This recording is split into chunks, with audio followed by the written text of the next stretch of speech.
partner Henry not here. He's too busy being a doctor and a chemist and shit. So I'm gonna introduce my guy, my good friend, very good friend, captain of Cal football, future NFL bound player, Kuony Deng. What's up, baby?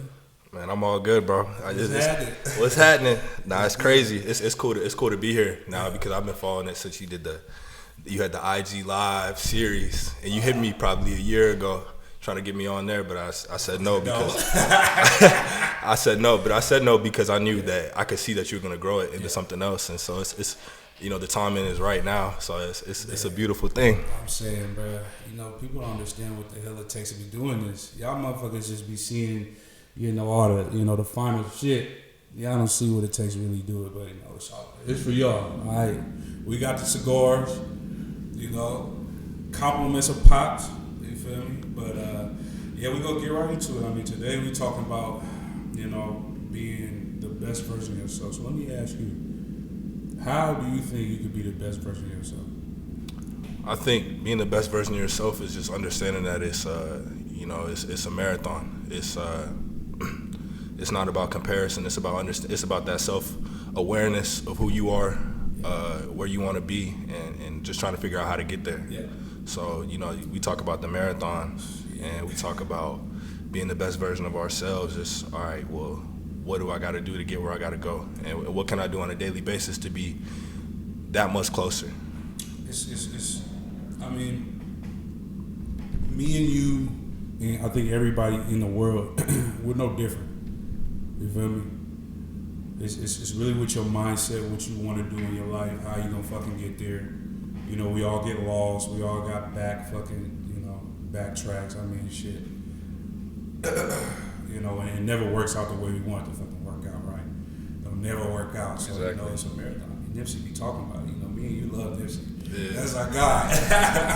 Exactly. That's really our dude. So I'm like, when you see the best version of yourself, do you have like a different type of feeling? Like, what do you feel? Like, do you know what it feels like when you're like, damn, I'm not doing what I need to do, and then you feel it when you're doing what the fuck you need to do? Yeah, I mean that all comes down to that honesty with self. The worst thing you could possibly ever do is lie to yourself. So it's really that relationship with yourself and that self-awareness to understand, am I really doing everything I can be doing, and how can I improve it, and constantly re-looking at the blueprint, constantly re-looking at the plan that you set for yourself, and figuring out how you can really optimize it. And then it's also like, especially as black folks, we all get dealt the hand that we're dealt, and it's just trying to play it to the best of your ability. And I think just being consistent over time and that character and that trust of being able to bet on yourself over anybody else and not letting another man control your destiny, I think that's really what over time will put you in a position that all the shit that you ever visualized to see it in fruition. So I think the big thing in people who do it and don't do it is the belief, and I think that motherfuckers really like doubt themselves. I was reading this book, right? It was called "Fuck Yourself," and he was telling me a story about this kid from Europe, Austria. He was telling motherfuckers he wanted to be a movie star and shit. He was gonna move to America and all that, and they was fucking laughing at him. Yeah. Fucking Arnold Schwarzenegger. You know what I mean? Yeah. So it's like, nobody's gonna believe what the fuck you want to do until you do the shit. You know what I mean? It's like, why not? Exactly. And nobody knows as well as you do, so they might only see the position that you're in, or they might see you in the light that they've only ever seen you. But I'm a firm believer that we all have that knowledge of self, and we all have that understanding of our true potential. And it's a scary thing, especially when it's so far from the reality that we're currently in, that people close to you won't be able to see it. Nobody will. And that shit hurts, bro. When it's family members and people close to you that might not see what you see for yourself. Okay, but what can you do in the meantime? You could start working towards it, and then at some point, you start getting the results of hard work, and then all of a sudden it might be clear to everyone. But it's, you could use it as fuel as you want to, but ultimately it's in the end of the day, you don't take it personal. It's just the reality of trying to work towards something greater for yourself. So I used to take it personal, but then it's like, why should I give a fuck about what they think about me? Yeah. Why do I care that this motherfucker over here don't think I'm gonna make it? I'm gonna put my nuts on the goddamn table. I'm gonna do the goddamn thing, but people only want to see results. You know what I mean? You can talk for as long as you want to, say whatever you want to say. People want to see this shit happen, but people don't know. You might say it here now, and you won't get it 10 years. You know what I mean? So what do you do in the meantime? How do you carry yourself? Can you carry yourself with confidence, knowing that you're taking the steps, you're taking all the right steps that you should be taking, you're doing what you should be doing, but you're not in the position that you should be in? People look at you a certain type of way, like, oh, he might be a fuck up, oh, he's working towards this, but they don't see it for you, like whether it's in a whole different lane that people might not understand it, in the community that you come from, playing rugby, or for me, being South Sudanese, kind of chasing the football thing, when you try to create a whole new lane for yourself, it's hard for somebody to be able to understand it if it's foreign to them. So what do you do in the meantime when it doesn't make sense to everybody else? Can you still have that utmost confidence within yourself to navigate it all and to not waver, and to be able to go through those lows, to be able to go through those highs, all of those emotions, and at the same time, it's like it's got to be the internal motivation too, because the external motivation, whether it's negative, positive, that's great, but when you're chasing what you want to chase, and it's that lonely pursuit, it's got to be internal, and you can take the petty route and kind of look at the naysayers, and that can be fuel, but in steps in my journey, I've taken that fuel of the doubt, all of those things, but what's the long burning flame of motivation is that internal motivation. Like the fact you wake up every day, you ain't there yet. You wake up every fucking day, you not there yet. And you think you hella far. You know what I mean? You wake up every day like shit. But it's like, that's the thing about the marathon. It's like, motherfucker, it takes 10 to 15 years to become an overnight success. That was somebody that some motherfucker told me that. Some old ass man told me that a long time ago. I didn't know what the fuck he meant. Motherfucker, I'm gonna tell you a story. So when I committed to the D2 football team, right? Signed the motherfucking thing and everything, right? Yep. Signed the shit. Yep. I started playing rugby. Peter's dad got me into rugby. Mm-hmm. I was 18 years old. This is literally February. Motherfuckers gonna graduate. It's the end of senior year. You about to start a whole new sport. Yeah. Right. So I'm looking there. I'm like, you know what? I think I'm gonna play rugby because in my heart, that's the shit I want to do. I don't want to play football anymore. Like, fuck that. It wasn't in me. I didn't think I was gonna go nowhere. Motherfuckers was telling me, and I was like I don't mean to fucking, whatever. You was that guy. I wasn't that guy. I wasn't like that. So I'm like, motherfuckers tell me, oh, you need to stick to football. You can really do something with yourself, blah, blah, blah. You playing rugby? Motherfuckers telling me, and I told them I was going to go to Santa Barbara, City College. You going to go to City College, you're going to get lost, you're not going to make it to wherever you want to go. You know what I did? I said, fuck them. What the fuck? How? All right, let's say I didn't go to Santa Barbara. Let's say I went to Laney to go play football. Let's say I went to fucking Humboldt State to go play football. They don't even got a football team no more. Yeah. Is that going to satisfy you of doing what the fuck other people want? Will it satisfy me about following what everybody else is doing, following the herd and shit?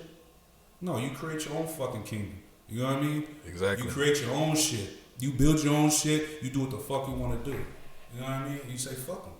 If you see it, you see the blueprint, you got to follow it. Even with people might have I took the junior college route too, and it's like it's one of those things where everybody might be going to their school, to their elite prestigious school and shit, and it's like they be looking at you like a fuck up because they be looking at you like you fucking up.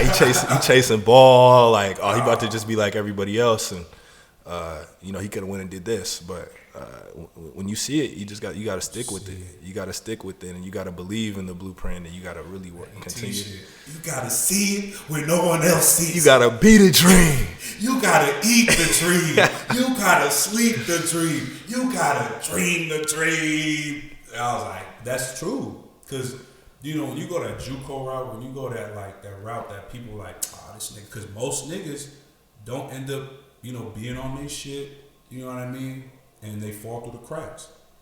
What the fuck are you gonna do?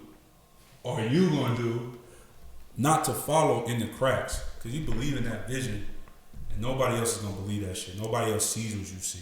You know what I mean? That shit's just like crazy. Exactly, and this just turned into a good conversation just about the JUCO route and the JUCO struggle. Like, you know, when you take that decision to go to junior college and play ball, it's like you put your whole life.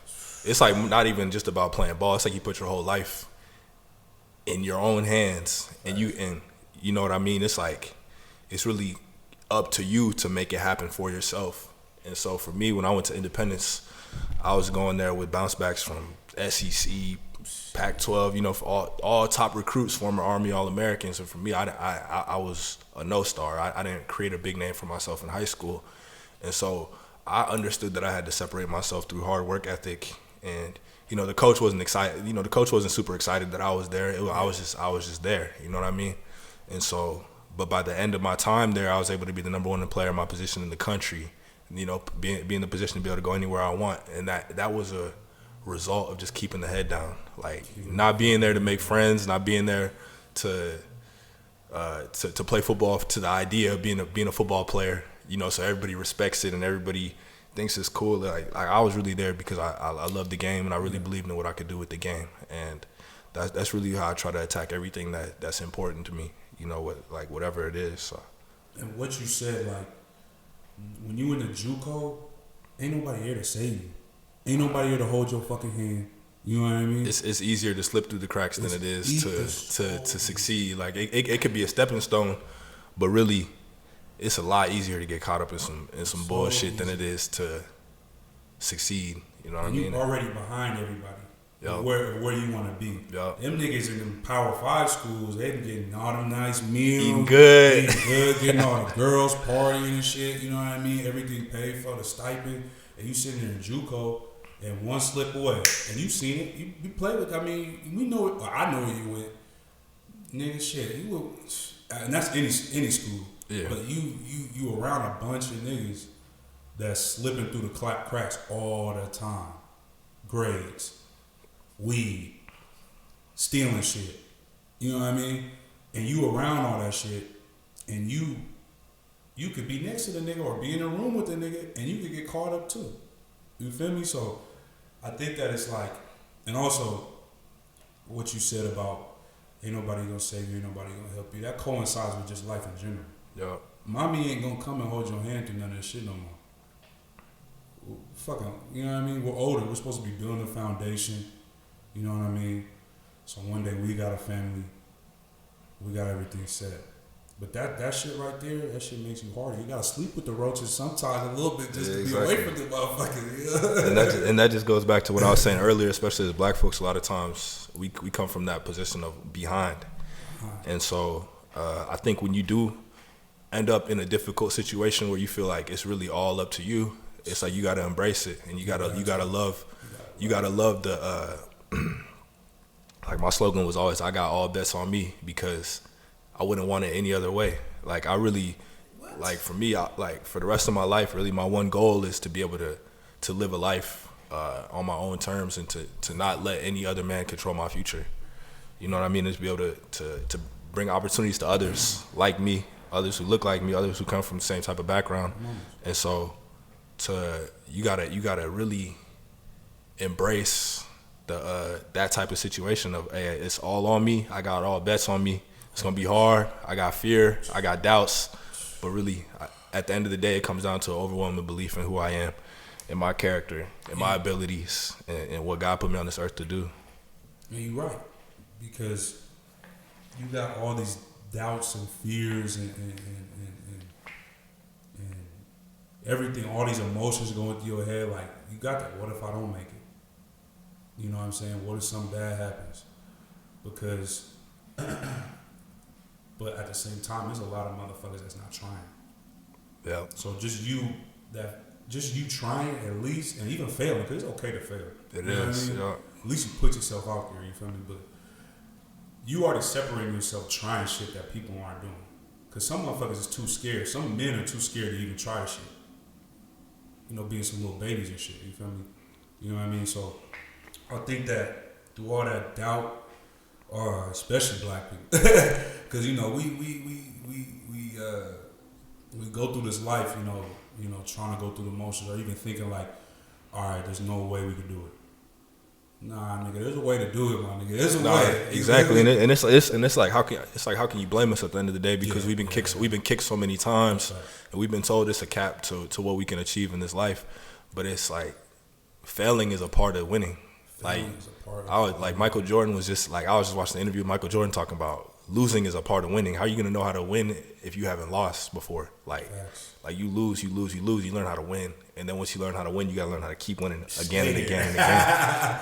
And just staying on that tip. Kobe, like, he talked about fear. He talked about like, you think I didn't experience fear? He was just like, for me, it was like, you gotta address the fear. You know what I mean? It's okay to feel fear. Like, courage isn't a lack of fear. Courage is seeing the fear, addressing the fear, understanding where it's coming from. What about this situation makes me uncomfortable? What about this situation makes me feel like I'm gonna be a failure, or I'm gonna let these people down? Like, you address it, you unpack it, and you move forward in courage. Like, that's what courage is. A lot of times people think like, oh, somebody who's out here doing all the things that they ever dreamed of doing, or these people that we put on a high pedestal, like, they don't experience fear. Now, they experience fear. We all experience fear. We all experience the anxiety of the next person trying to come up and take our spot, or us trying to take somebody else's spot, like the anxiety that comes with all these things. But what you do is you address it head on, in courage, and you just lay out for it. That's all it is. And just being humble to the fact that we could get knocked off at any point in time, but you know, all we can ask for is a shot. All you can ask for is a shot. And it takes getting humble to know, to understand. Yeah. And that's what you also talk about, being honest with yourself. And that's what comes with the humility. You know what I mean? You can walk out, you know, you wake out of bed, you feel like money.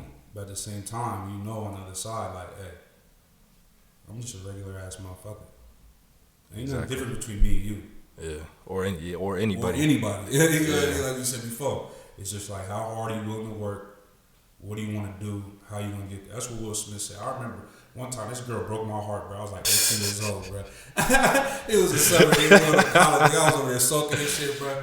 I was just Will Smith motivation, nigga. That nigga said. He was on YouTube. I was on YouTube sitting there, man. That nigga said, you just gotta decide. Yeah. What's it gonna be, and how you gonna do it? You know what I mean? And I see that, and I just think every day I'm like, why can I not go travel? Why can I not go do this, go do that? Why can't I do this podcast? I just said, fuck, I would do a podcast. Shit, let's do it. And shit, we here now, nigga. So you know what I'm saying? So it's like, you gotta be able to know that, hey, this shit can fuck up. It's never gonna go the way you want it to go. It's always gonna be fucked up. Yeah. But at the end of the day, how confident are you with yourself that you gonna make it? Exactly. And it's just that willingness. Like, you know, Nipsey always talked about, I went through every emotion, trying to go through what I'm like, trying to chase what I'm chasing. And I really, that's something I've always been able to relate with, because I feel like I've gone through every emotion. I'm gonna continue to go through every emotion. Like, the highs and lows never stop. Like, I'm gonna still reach ultimate lows. I'm gonna still reach ultimate highs. But the willingness to be able to go through all of those things and trust that, you know what I mean, that the end result is gonna be whatever it's gonna be. It is what it is. But you know, you could be the master of your own fate if you know what the fuck you want. It's gonna take a long time. I remember that Nipsey quote. That's talking about, like, he was just talking about, you know, it doesn't matter about when you finish, nigga. It's just finish. It don't matter when. Some motherfuckers gonna finish before you. Exactly. You gonna look like fuck. Yeah, and that whole idea, like, this is where I started. I started way back here, and I'm a whole lot closer to where I'm trying to go than to where I started from. So why would I ever go back? Yeah. It's like, what are you doing every day to try to get it? It could be a little bit. It could be just a little tiny bit. Just a little tiny bit, physically, mentally, emotionally, to get you to where the fuck you need to be. You feel me? And then, you know, also something he used to say is just the ultimate human act is to inspire. Like, even if you still so far from where you wanted to go, you made some type of progress, and somebody around you has seen the progress that you made and gotten some type of inspiration from it. They'll be inspired. And I get inspired by people all the fucking time. Exactly. Especially Jay-Z has. Exactly, and so any small type of progress you make is somebody watching it and somebody drawing some type of inspiration from what you're doing, and you're drawing inspiration from others, and it's only more motivation to to understand that you can really do it. But Nipsey's really our guy, man. Yeah, that's really me, you, dude. So we gonna talk about a little bit different. What do you think in the black community? I think me and you. We're black, of course, but like, we just don't be coming off as your average black guy. Your average, you know what I'm saying? Your average black guy, you know what I'm saying? You from the DMV. I was born in the DMV.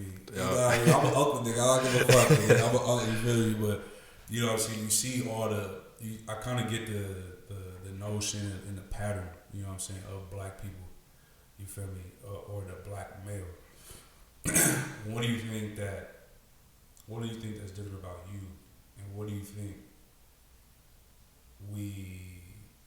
or just how we can all be different, maybe, or elevate? You know what I mean, or just, you know what I mean, like, what do you think of your mindset? Because me personally, to you, you're different. You know what I mean?